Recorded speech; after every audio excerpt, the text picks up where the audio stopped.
Bharatiya Janata party जिस प्रकार से केंद्र सरकार का हमारा लगभग 7.5 वर्ष का कार्यकाल हुआ है या प्रदेश सरकार का जो 3.5 वर्ष से अधिक का कार्यकाल हुआ है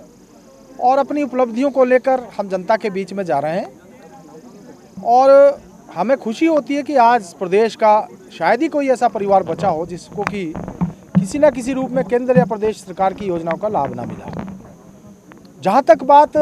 महंगाई और बेरोजगारी की है, मैं मानता हूँ इस बात को कि बेरोजगारी है, महंगाई भी है, लेकिन जिस प्रकार से कांग्रेस पार्टी यहाँ लोगों को भ्रमित करने का प्रयास कर रही है, मैं उनसे पूछना चाहता हूँ कि क्या बेरोजगारी अभी बढ़ी है? 3.5 वर्षों में ही बेरोजगारी हुई है? 5 वर्ष तक उनकी सरकार प्रदेश में थी, क्या सभी लोगों को रोजगार मिल गया था? उस समय क्या बेरोजगारी नहीं थी? दूसरी बात महंगाई की, जहाँ तक है महंगाई है, हम मानते हैं, लेकिन जिस प्रकार से कोविड के समय में देश की अर्थव्यवस्था छिन्न भिन्न हो गई, बहुत सारे उद्योग धंधे बंद हो गए, बहुत सारे जो उद्योग थे उनके लिए रॉ मटेरियल बाहर से आता था वो आना बंद हो गया, आवश्यक वस्तु के दाम बढ़ गए। दूसरी बात, जहाँ पेट्रोल डीजल और गैस की बात करें तो हम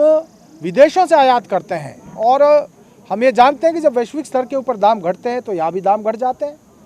जब वैश्विक स्तर पर बढ़ते हैं तो यहाँ भी दाम बढ़ जाते हैं, और जब पेट्रोल और डीजल के दाम बढ़ते हैं तो निश्चित रूप से जो एसेंशियल कमोडिटीज़ हैं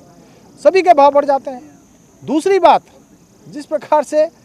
कांग्रेस पार्टी ने अपने समय में व्यापक भ्रष्टाचार करके कभी 2G स्पेक्ट्रम, 3G स्पेक्ट्रम, कोयला घोटाला और जाने को भ्रष्टाचार के काम किए हैं और इस देश को लूटने का काम किया है, वो भी आज महंगाई के पीछे एक बहुत बड़ा कारण है। कोविड के समय में जिस प्रकार से अर्थव्यवस्था का नुकसान हुआ, इसके बावजूद हमारी जो केंद्र की सरकार आज लगभग 100 करोड़ लोगों का मुफ्त टीकाकरण करना, प्रदेश सरकार जो 18+ की हमारी एलिजिबल कैटेगरी है, प्रथम डोज में हम देश भर में अव्वल आए हैं और देश में 80 करोड़ लोगों को पिछले 1.5 वर्ष से अधिक का कार्यकाल हो गया, कोई भूखा ना सोए इसके लिए 5 किलो अनाज और 1 दाल देने का काम किया हमारी सरकार ने किया है।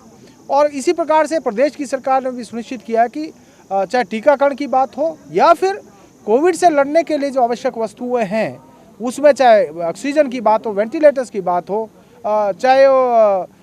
हमारे जो ऑक्सीजन प्लांट्स की बात है, बेड्स बढ़ाने की बात है या टीकाकरण की बात है, उसमें प्रदेश सरकार जो है बहुत बढ़िया ढंग से कार्य कर रही है। और जहाँ तक विकास की बात है, 3.5 वर्षों में पूरे